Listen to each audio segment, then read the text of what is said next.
My next guest today is Amber Harper. Amber is an author, educator, Google certified trainer, and teacher burnout coach whose mission is to activate teachers' self-empowerment to beat burnout and live a happy, fulfilled life.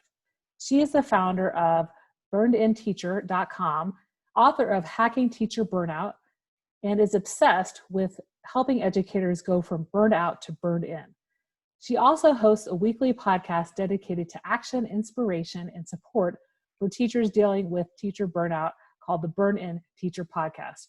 Welcome to the Out of the Trenches podcast, Amber. Oh, thank you so much, Dana. It's such a pleasure to be here. So this podcast focuses on stories of educators who've been in the trenches. Tell me a little bit about your own personal story, how you were a burned out teacher and kind of moved to becoming a more burned in teacher. So I'm going to give you the short version because all 12 years of my teaching career, I started teaching in 2006, 2007. All of the 12 years that I taught, I felt like I was on a roller coaster of burnout. I loved teaching. I loved my kids. I went through periods where I also got along wonderfully with my colleagues, my fellow teaching team, and other times where I didn't. And it seemed to me during this whole roller coaster episode that there was something wrong with me, and that I just felt the entire time that I taught, I just felt like what's wrong with me? Like, this can't be normal. I'm not going to settle for this being just the way teaching is, you know? And when I was struggling and when I was challenged with teaching, and not with teaching, but with teacher burnout, I would try to talk about it, and it ended up becoming like a venting session. And there was never any action taken. So I'm sure you can relate to that, right? Yeah. So where I was challenged is that, I would be told, if I was struggling, go for a walk, take a bubble bath, take some deep breaths, those are all great self-care practices. Then I was also told, to practice in some self-indulgence, go have a drink, go out with your friends, that can go buy yourself something nice. But what I was challenged by is that I did practice self-care. I exercised every day. I ate healthily. I drank plenty of water. I did all of these things to help myself in my daily habits to be a healthy, happy teacher. But when I was truly challenged and I really wanted to do something about it rather than to be looked at as a negative teacher, it just never turned out the way that I had hoped that it would when I tried to open that conversation, because I didn't know how to truly voice what I was challenged with. I didn't know how to put words to how I felt because I loved teaching, but there was something inside of me that just wasn't feeling quite right. I just felt off at certain points in my career.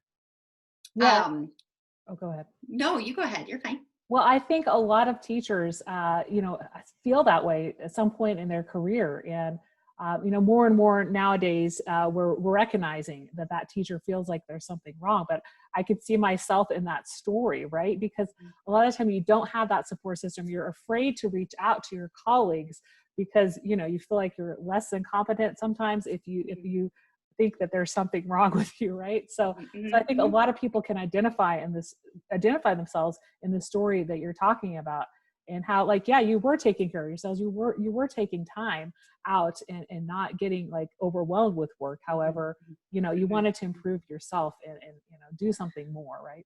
Well, and the challenge was, and I'm very self-aware, and I wish that in my young age of, when I started teaching when I was 24, 25, I wish I would have been more self-aware, but I wear my emotions on my sleeve, and I do not have a history of approaching challenging conversations very proactively. And I feel like if I would have had the steps that I created in Burn-In Teacher, which is what I always needed, I would have been able to be more, I would have been able to open the conversation with an attitude of seeking understanding and with an effort that was helpful for everybody involved. Because my solution was I'm going to go to my principal, but I'm going to tell him how it is. Or I'm going to have this conversation, but I can't talk because I'm crying so hard, and I think that so often, what I've seen with my other fellow educators is that we look at this as that this is just the way it is, you know, Yeah. and if you follow any really really popular education sites or hashtags or handles, the ones that focus on the negative, the hardships, the stuff that's really stinks about the profession of education, Mm-hmm. those are the most popular. Yeah. And so there wasn't really, unfortunately, there wasn't really a whole lot of opportunity for me to build it. Number one, build the self-awareness that I needed, to build the skills that I needed, to really not just become this passive audience member of my life, Mm-hmm. and instead become an active participant where I stopped victimizing myself and started being proactive and active in my own life. Because that's essentially what I did. Was, it's not my fault that I'm so upset. It's Yeah. not my fault that these kids treat me like crap. It's not my fault that my principal doesn't have respect for me. I mean, now I'm not going to say that there aren't situations where you have a challenging administrator, Sure. you have challenging students, you have challenging colleagues. But I can say from my own experience, and the reason I created Burned In Teacher is because there was a period in my teaching career where I thought, holy cow, like, I wish that I would have had these steps to come back to every time there was any kind of challenge, where I'm really focusing on what I can truly control and what I even honestly want for myself in this situation. Mm-hmm.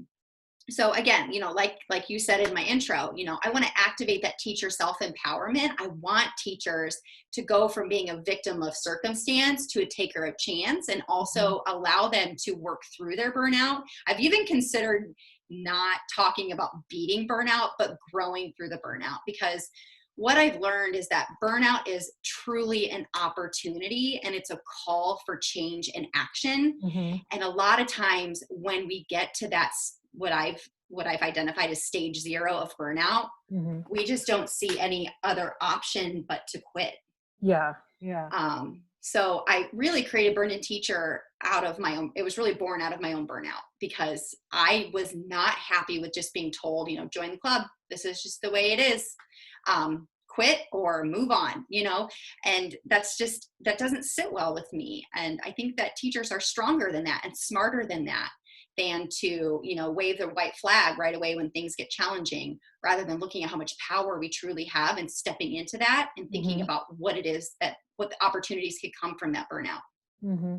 No, I think that's a great segue into just kind of like I said, I've experienced it myself, and there's people I've worked with that they get to that point where they're blaming everything around them, right? Mm-hmm. And they're not seeing the positive in the situation, and they can't see the end of the tunnel, and people, you know, counting down the days until the next break. And you know, there's no pleasure going into work anymore, right? Right. And they don't know why they got into the field. And I should add too, being a burned in teacher is not about becoming Instagram famous or creating YouTube videos where you're doing all of these really flashy things with kids. Mm-hmm. It's not about becoming jazz hands and extroverted if you're an introvert and you're a quiet teacher. It's not about changing who you are. Yeah. Yeah. It's really about deciding what you want. Do you want to stay in second grade? Do you want to learn to love second grade again? Or do you want to move to fourth grade or another grade level? Or do you in fact want to leave education? Like, I think there's this crossroads that we come to where, you know, and my husband even asked me at one time, and this wasn't in reference to teaching, but I had clearly come to a crossroads at another point in my life. And he just said, what do you want? Mm-hmm. And I was afraid to tell him what I truly wanted. But when I was honest with myself and with him, my whole world changed.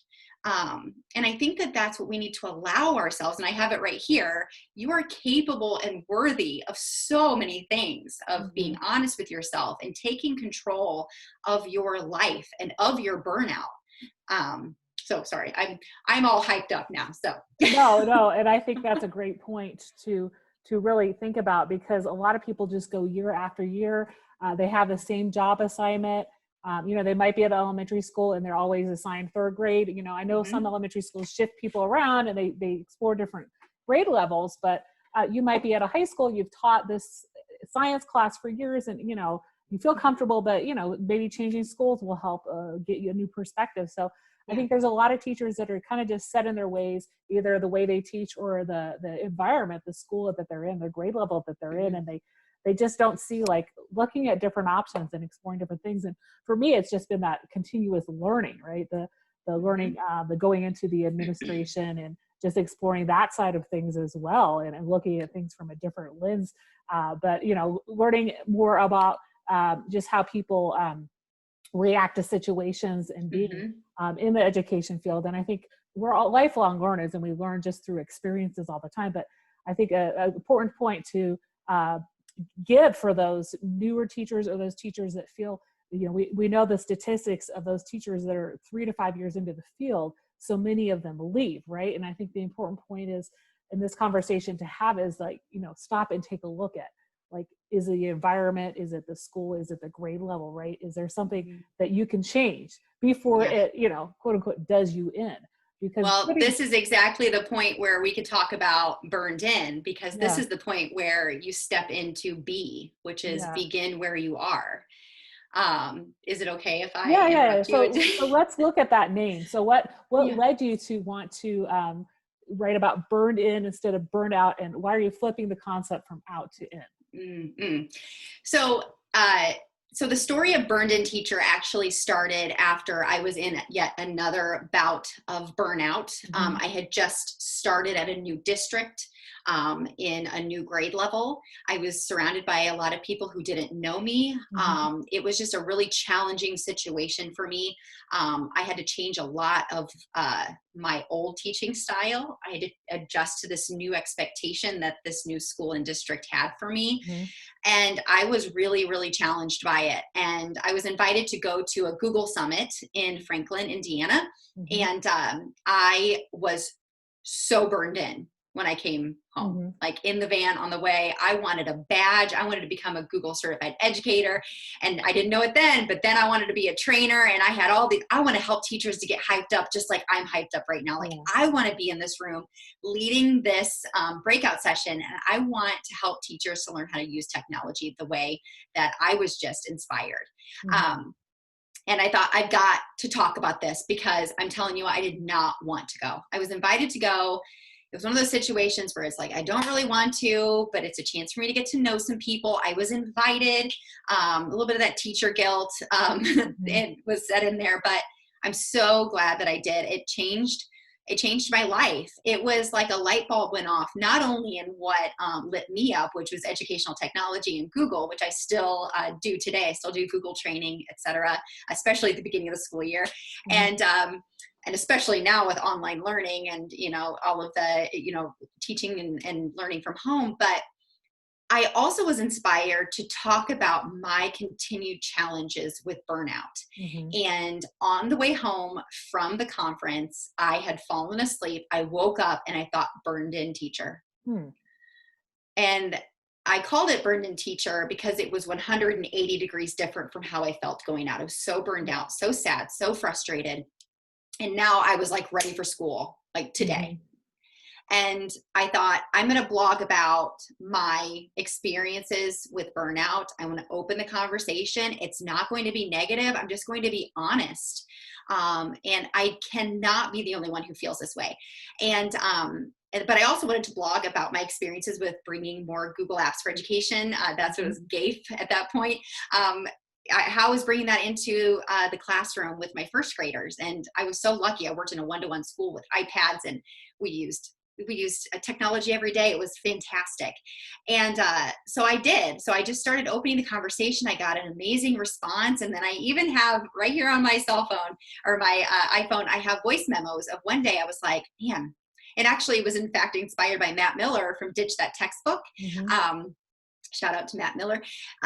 So Ditch That Textbook is an acronym. Ditch is an acronym. And I read that book and I was so inspired again, just super lit up for school and working with my kiddos. And on my way to school one day, I recorded myself saying, what if burned in was like an acronym that I took teachers through? What if it was like an 8-step process?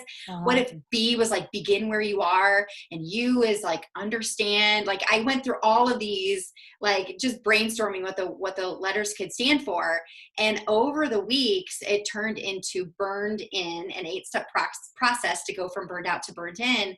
And I started a small group program. I started writing about the steps. I started my podcast. And now it's just this membership and community Mm-hmm. that we are proactive together, and allows you to open that conversation. So would you like me to tell you what the letters stand for? Yes, please tell about this 8-step process. So B is begin where you are. So it's really starting with naming your burnout. And I created actually a free quiz to help you do this. And I'm telling you, I've stood in a room wall to wall with teachers. Mm-hmm. And also I've been in rooms with a small amount of teachers because they are ashamed to even walk into my breakout sessions because it's about burnout. And we don't want to talk about burnout. It's taboo. So they will walk in and be, they're quiet. They're kind of like, oh, I don't know if I should be here. I hope my principal didn't see me. They take the quiz, and it's 6 questions, 3 minutes or less, super, super quick. And it identifies you as burned and unbalanced, burned and bored, or burned and over it. Mm-hmm. Because what I found is there are 3 different types of burnout depending on what season you're going through. And I've experienced all 3 of these. So that's the first step, is really identifying what type of burnout you're dealing with. And Dan Siegel says, if you can name it, you can tame it. Mm-hmm. And that is exactly what this quiz does. It's also really reflecting on, and it's called begin where you are, because it's like, how did I get here? Mm-hmm. I'm here right now. It's time to pay my burnout the respect that it deserves. Mm-hmm. Give myself time to sit in it and figure out why I'm here and how long I've been here. So physically, how long have I been at this school, in this classroom, in this district, in this grade level? How long have I been here? And then emotionally, how long have I felt this way? And really thinking about what brought me to this place. Mm-hmm. It's identifying your core values. It's really thinking about who your people are.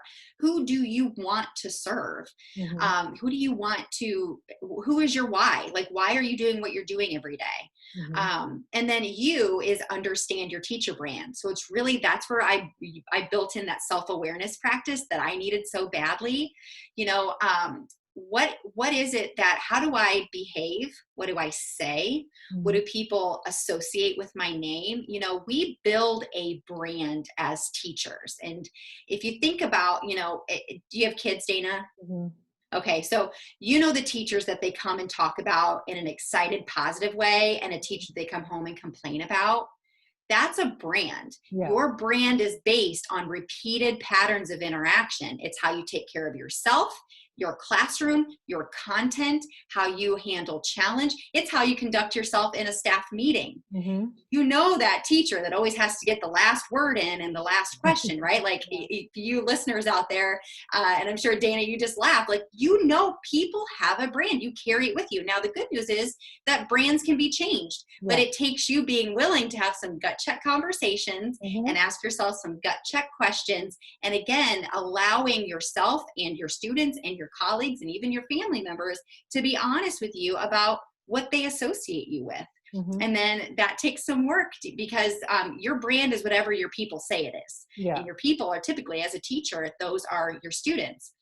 If you're a teacher coach, your people are your teachers. If you're an administrator, your people are your teachers. Mm-hmm. So it takes some work there, but it's so worth it because this is where a lot of eyes open. And then the next step is reflect on your challenges. So this is really thinking about, what is challenging me? What do I honestly have control over? What do I not have control over? And how can I focus on solutions to these challenges? Mm-hmm. So this is really a time for you, again, to pay respect to what makes you cringe daily? Mm-hmm. What is it that is really, truly challenging you? Is it your relationships with your colleagues and your administrator? Is it your relationship with your students? Is there too much to do? Not enough time to do it? Are you bored to death? So all of these challenges, you're really paying attention to them. Again, instead of like just shoving them back, ignore it. This is just the way it is. It's just the way it is. Really thinking about what is challenging you and what you can truly do about it. Mm-hmm. N is nurture your strengths and habits. So this is where, and tell me if you've ever experienced this. If you ask a teacher, like, or if you're having a conversation and they describe their personality, what do they typically say? Sometimes they'll say outgoing, creative, go-getter. Hmm. Yeah. Overachiever, Mhm. perfectionist, people pleaser, type A. Yeah. That's, a lot of times when I work with teachers, that's what they identify themselves at. Well, type A personalities are actually people that are very controlling, and they want everything to be perfect, and they want control over everybody within their reach. Yeah. And that's a recipe for disaster when you put a bunch of type A personalities in a building together working with children that are coming to school with different expectations at home, different abilities, different goals, different behaviors. It's a recipe for burnout when you want to control everything. So this is the part where we really, instead of looking at and just self-identifying ourselves as a type A control freak, really learning more about our strengths and our personality types, but also really paying close attention to our habits and Mhm. how we could be hindering ourselves from being the best version of ourselves by our daily habits, how much sleep we get, what type of food we eat, how active we are, the people we hang out with the most. Mhm. So this is really an important step, because it's really thinking about, gosh, I'm staying up until 12:30 every night, getting up at, 5, working all day and doing it all over again. So you're not really taking care of yourself and nurturing those strengths that you have as a teacher. E is extend your reach and possibilities. So this is really about educating yourself. Like, what are Mhm. you allowing into your head and your heart every day? Are you listening to the radio? There's nothing wrong with listening to music. It can be very soothing. But if you've identified those challenges and Mhm. your possible solutions, what work are you putting into extending your knowledge? If you're challenged with classroom management and student behavior, what Mhm. are you doing to extend your reach and possibilities? Are you listening to podcasts, taking a course, finding a mastermind group, finding a Facebook group on, are you surrounding yourself with people who are allowing you to extend your reach, and really creating an environment where you can learn and can try new things. And then your possibilities have to do with what is it that you enjoy doing. So this is really, what do you do for fun in your life? And when you say, yeah, well, that only happens during the summer. Mhm. Well, Mhm. this is really a time where we look very closely at the fact that where you spend your time is your choice. Mhm. And everything is a choice, even down to you chose to be a teacher in this school. Everything you do every day is a choice. And so we talk about how you manage your time and what it is that you're spending your time doing every day. And that leads really nicely into D, which is determine your long-term goals. And this is Mhm. where you've built yourself up to really starting to take action. What do I want? All right. Do I want to be a school counselor? Do I, again, like I said, do I just want to love teaching second grade again? Do I want to get my endorsement in English so I can teach middle school English? Do I want to quit coaching football? What is it that you want to do, and what steps are you going to take to get there? And Mhm. then I is initiating lasting change. So I is really that monthly, weekly, and daily action steps. We can't just set goals on our birthday and on New Year's Eve. We have to continually be thinking about what is important to us and what will help us grow out of this burnout. And I'm telling you, Dana, it doesn't have to be climbing Mount Everest, Mhm. right? These goals are completely subjective and according to you and what you truly want. If your goal is to have 2 hours a day just to sit with your kids and play or read a book, that is a completely honorable goal. There's nothing wrong with it. Your journey is your journey. Mhm. Okay. So there's no judgment. There's no expectation other than you just saying to yourself, this is what I want. I love teaching. I just want there to be time for me to spend time with my kids. Yeah.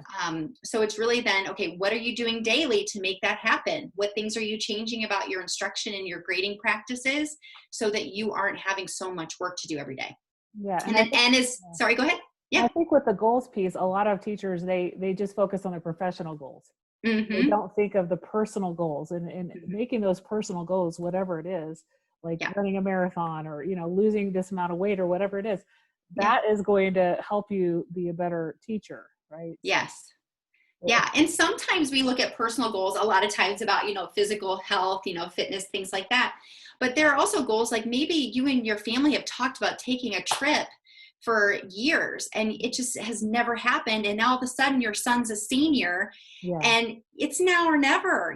We have this one life, this one opportunity to completely optimize our time on this earth. Hmm. And our personal goals, we continue to sacrifice our personal growth and our Hmm. happiness for a job. And, Yeah. sometimes teachers cringe when I, identify teaching as a job, but it's a job. You get paid to be there. You Hmm. sign a contract. And that's not saying that you go in, clock in, be, stone cold all day and just say, this is just my job. That's not what I'm saying. What I'm saying is, though, we do have to set boundaries around that job and put our own our human wants and needs ahead of our job.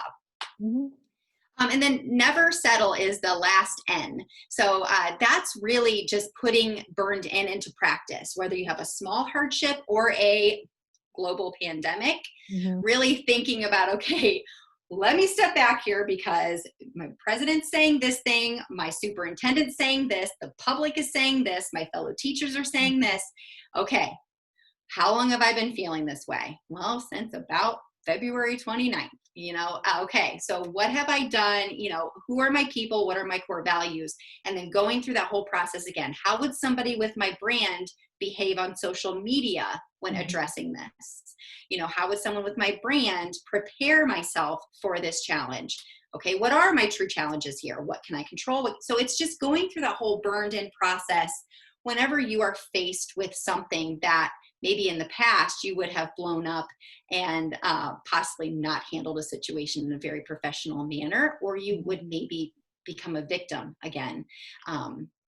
And I've said this so many times, Dana, like I'm not going to pretend to know anybody's specific teaching challenge or why they're burned out.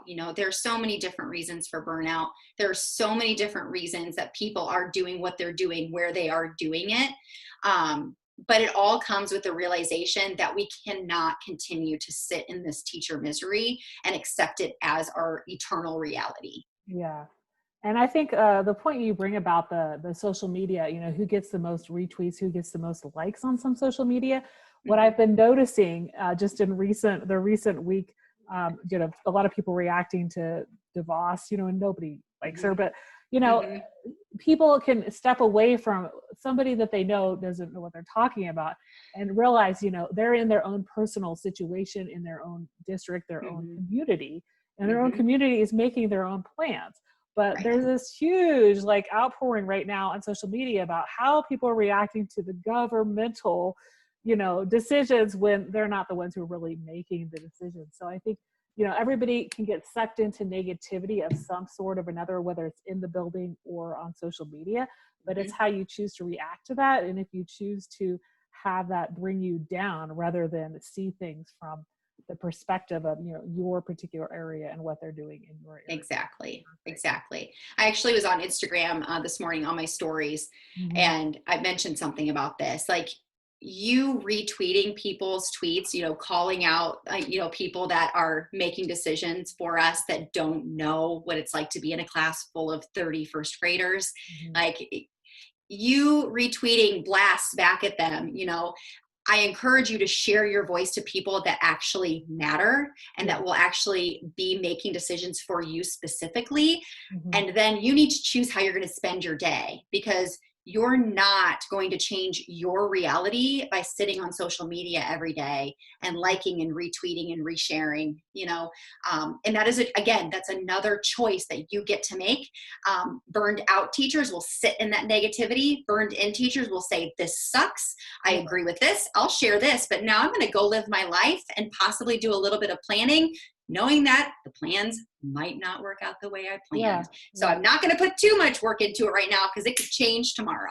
Yeah, and I think that that's a concept a lot of people need to have right now, is that we know, there's uncertainty, and we've kind of Mhm. been living this for 4 months now, and Yeah. we still need to plan for the year, and Hmm. things can be adjusted as needed, but I think people have a lot better handle on it, but we don't need to react to every little pocket of situations in the US. And I think that's, like you're saying, it's kind of stepping above that. It's realizing that once you're in a negative spiral on social media or in the staff lounge or whatever it is at the staff happy hour, then sometimes it's really hard to get out of that. And then you just think about like, oh, everybody's upset because of this, that, and the other.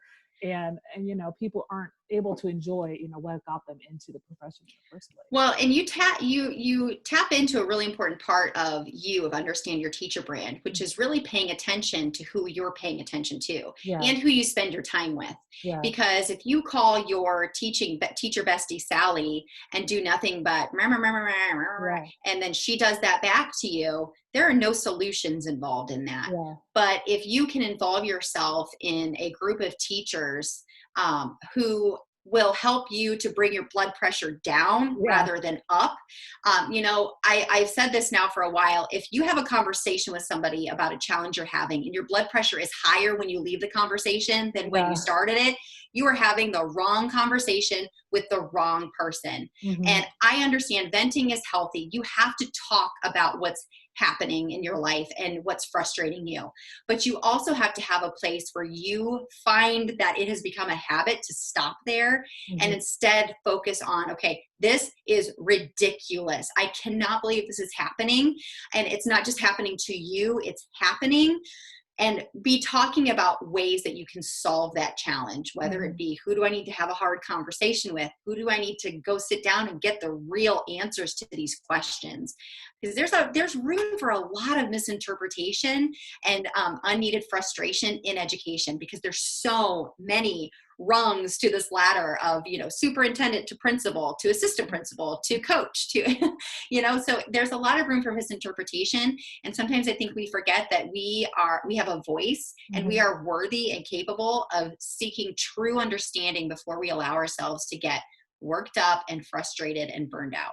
Yeah, no, I think that's a great point to make. So in a pre-chat, you talked a little bit about, after teaching for 12 years, you took a little bit of time off and then you came back. What did you learn during that break you took? Great question. It was actually after 7.5 years. Okay. I left mid-year in winter of 2015, and I took a position as an executive director of an education nonprofit in my local community. I was burned out, so frustrated by my administration. I was definitely what I call burned and over it, surrounded by a ton of negativity and apathy. And I have to say here, I worked with an amazing team of teachers. We were best friends, but we did a lot of venting together, and that didn't help me. And I finally made the challenging decision to go ahead and try something new. And so I became the executive director of this nonprofit, and I was there long enough to close it, which was something that was so challenging to me. But here's what I learned that was so, so important, is that you cannot change a culture in 3 months. Yeah. You cannot change you cannot change the habits and the brand of an organization right away. It takes, again, being self-aware. It takes building relationships. And I learned that being an executive director of an organization is a lot like being a teacher in a classroom, because people are not going to respond well to you if they don't know, like, and trust you. And that was a huge lesson. Now, they did not close because of me. There were pre-existing circumstances there, but it was a huge lesson to me that we as teachers, we are CEOs of our classroom. We are executive directors of the organization that is our four walls. And the sooner that we look at ourselves as leaders with a tremendous responsibility and tremendous power, gosh, that's really empowering to think about the fact that we have so much more control over the culture of our classroom than we think that we do if we don't walk in there with that understanding. Yeah, because you could be in a building that might not have the greatest culture, but your own niche, your own area in the classroom can be a completely different experience for those students, right? It can be that oasis the students are seeking. And I like how you talk about, like, you could work somewhere for 3 months, you could work somewhere for a year, but if you're coming into a culture that's already negative and toxic, Mhm. there's not much chance you as an individual is going to be able to change that. But then, the culture in your classroom, is a different thing than that organizational culture. So I like Absolutely. how you pointed that out. So what kind of self-care routines do you practice that maybe you've kept up since this whole self-discovery and burned in? And Mhm. then how have you been able to influence those close to you to become burned in rather than burned out? Yeah. So one thing that I definitely I consider self care is really paying attention to who I spend time with. Hmm. We might take that for granted as though these are just my friends. Well, you also choose your friends, Hmm. and I have surrounded myself with people that are extremely empowering and very. And I don't. Also, I want to make sure that I'm clear about being positive. Being positive is not like sunshine and rainbows Yeah. when it's crappy outside. Like, we can be realistic but still look at things in a way that allow us to move through it in a positive way. But I surround myself with healthy people. I surround myself with people who I have healthy relationships with and who help me to focus forward when things are hard. I actually have my journal right here. I do a daily journaling. I'm very, very intentional about how I spend my time. I think that is self-care that is overlooked. Really paying attention to not just what you're doing with that time, but also how you are making sure that you optimize and Hmm. create that time. I exercise every day, at least 30 minutes. Whether that's a beach body workout or I love to run. Hmm. And I make sure to get plenty of water. You know, since leaving the formal classroom a few years ago, I have realized that running a business, serving people that you care so much about is, again, so much like running a classroom Hmm. and working for students. And there are a lot of times where if I wasn't intentional about how I spent my time and where my mindset was and where my beliefs were, that I could easily spiral into burnout. In fact, I just went through burnout several months ago. I shared about it on my podcast. Hmm. Burnout happens to every profession, everywhere. It's not immune. No professional is immune to burnout. So just making sure to take care of myself, focus on my habits when I'm not feeling well or I'm not feeling up to it Hmm. for the day. I really think about, okay, what brought me here? Begin where Hmm. you are. What's going on? How long have you felt this way? I really am a practitioner of my own practice. I don't just talk about it. I live it every day. Yeah, I think that's something people need to identify. Identify their thoughts for the day. Identify, what they're going to focus on, and kind of centering themselves, however that may be for a person is great to kind of think about in the morning, and then not get sucked into the negativity, like you Mhm. said, and then taking that time, whether it be midday, in the morning, or the evening, to wind down. I think that's great. Um, have you been able to influence a lot of people that you are close to in your just your friends and family, or other colleagues that have maybe gone through major challenges in their career, whether it's educators or other Mhm. careers, and have they been able to kind of shift things to more the burned in perspective? Yeah, actually, so I have two daughters. I have a senior, well, she just graduated high school, so she's going to be a college freshman, and I have a 12-year-old. Hmm. And I have been told by them, Mom, quit going burned in teacher on me. Because I will bring certain, and they've heard me talk about it on podcasts. They've heard Yeah. me on my own podcast. Like, they've even, and I'll start a conversation. They go, oh, Mom, don't go burn in teacher on me, because they just want to vent. They just want to complain. Mhm. And in fact, I was just talking to my youngest today, because I think the bottom line here is that there is always going to be hardship. Yeah. Life is freaking hard. No Hmm. matter what career you're in, it is not easy peasy lemon squeezy all the time. And if you Yeah. are a teacher listening to this and you believe that, know that it's a lie. All right. And even people that seem to have it all together, they do not have it all together. Hmm. I mean, and I feel so bad, but look at Rachel and Dave Hollis. Hmm. I mean, they were like this great couple. They built this wonderful company together, and now they're getting a divorce. Like, we don't know what battles people are dealing with Yeah. on a daily basis. And people don't know our battles unless we open the conversation and prepare for those hardships. And so I was having a conversation with my 12-year-old today, and they're looking, as she just made the cheerleading squad in the spring, and practice started up last week. And even before practice started, we said, honey, you need to know that the likelihood of you actually having a cheerleading season is low. Mm-hmm. And you need to prepare yourself for this. We're going to continue to go to practice, but we're not going to buy your athletic gear. We're not going to do that yet. It's not that we're being doomsday. Like, there's no luck involved here. This is science. This is a global pandemic.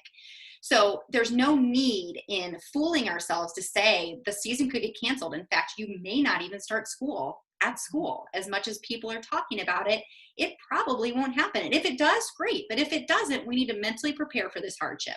Mm-hmm. And, lo and behold, we got an email today from the athletic director that said, we don't know what's happening, but we're going to put some stuff on hold. Preparing for hardship is not doomsday. I'm not telling you to be a doomsday prepper, right? But I am saying that if you have these strategies in your back pocket for when things get hard, you are able to go into every situation saying, this is the best case scenario. Yeah. And if it happens, wonderful. Mm-hmm. If it doesn't, this is life. And it's my job as a human, all right, that wants to live a happy and fulfilled life to say, this sucks. What's plan B? Mm-hmm. And that sucked. What's plan C? Yeah. So it's okay to acknowledge that things didn't go your way. Yeah. There are a lot of times where it doesn't, there are times that it does. And it just is. It's neither here nor there. It just is. So in the Hacking Teacher Burnout book that's coming out soon, I can't tell you an exact date because I don't know. We talk a lot about things like that. The reticular activating system, how whatever you believe to be true, your brain's going to look for data and proof that that's true. And what you believe is what you're going to find. Mm-hmm. And we talk about things like radical acceptance and making sure that you're focusing on, is this settling? Or is this just the way it is? Or is this something that I actually can do something about? Mm-hmm. So it really is that preparation for challenge, but also learning how to live in the moment as well and enjoy that. Yeah. And I think it's a good story to share about your daughter and how, enjoy the time that you're practicing now. And even if you don't cheer for a game that's playing, you're getting that practice and you're learning the skills to be a cheerleader. And then, keep in mind that this isn't going to last forever. I know we're kind of in the finish line and keeps getting moved. And, we're thinking about what next year is going to be like, but we want to just remember that, we're learning how to deal with challenges now, and that'll serve us well in the future. Well, another thing that came out of that conversation too, is she goes, well, I can't practice if I'm not in a sport, or she said something along the lines of, I can't exercise if I'm not in a sport. I said, honey, you better get over those excuses really quickly, because I don't know about you, but I don't have a coach that's waking me up every day to go exercise. Your dad doesn't have a coach to make him get on his bike. You have the opportunity to become the best cheerleader on the squad because you have this. Yeah. And you have YouTube, and there is no excuse. And I think that's a hard conversation to have too. Am I making excuses to stay where I am because it's just easier just to stay here? It's more comfortable to sit in this discomfort. Yeah. And there's two sides of that too, because you got to get uncomfortable if you want things to change. Yeah. But then there are situations where you're so uncomfortable and so miserable, but you stay there because I can't do anything about this. Mm-hmm. I can't change my life. Mm-hmm. Well, there are lots of situations and stories that prove that you can. But you have to be open to it and believe that you can change, certain things about your situation. Yeah, no, I think that's a great piece to remember. So out of everything we talked about today on the podcast, what's one thing especially you would like listeners to remember? Yeah, everything begins and ends with your beliefs. I kind of touched that just a second ago. your beliefs, and this is Mahatma Gandhi, right? Your beliefs become your thoughts become your words become your actions become your habits become your reality. And, this is your destiny. This is our one life, and you are capable and worthy of believing that you are worthy of change.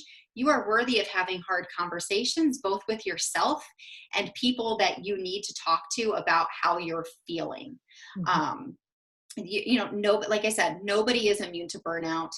Everybody is worthy of being happy and fulfilled, but that doesn't necessarily mean that it's going to be easy, or that you're going to have to, you can't stay the same if you want things to be Mhm. different. You have to do something different. And it all starts with your beliefs. Great, great. No, I think that's a great point to end on, as people explore a little bit more about you. And you said that your book, you're not quite sure when it's coming out, but where should people look for that, and where can people find you online? Yeah. So I've been posting about it on social media. You can find me on Twitter, Facebook, Instagram at burnedin teacher. If you go to burnedinteacher.com/burnout quiz, you can take that quick quiz and identify your burnout type. You'll get an ebook that helps to walk you through the stages of burnout. As I mentioned earlier, there's stage 0 through stage 5. So you'll get an ebook that helps to walk you through that. And then you will have engagement with me through my email community. I have a free Facebook group at community.burnedinteacher.com. Okay. So we have conversation. In fact, right after we get off of here, I'm going to jump in there and have a conversation with my teachers in there. And that is free. And you can also email me at support@burnedinteacher if you have any specific questions. And if you go to times10publishing.com, if you just Google it, Hacking Teacher Burnout is right there on their books page. And then you can register your name and email address to be updated when it comes out, when it's ready. Okay. Well, I'm looking forward to reading that when it does come out. And thank Thank you so you. much for being on the Out of the Trenches podcast. It was really a pleasure to talk with you today. Thank you. It was my pleasure as well, Dana. Thank you so much.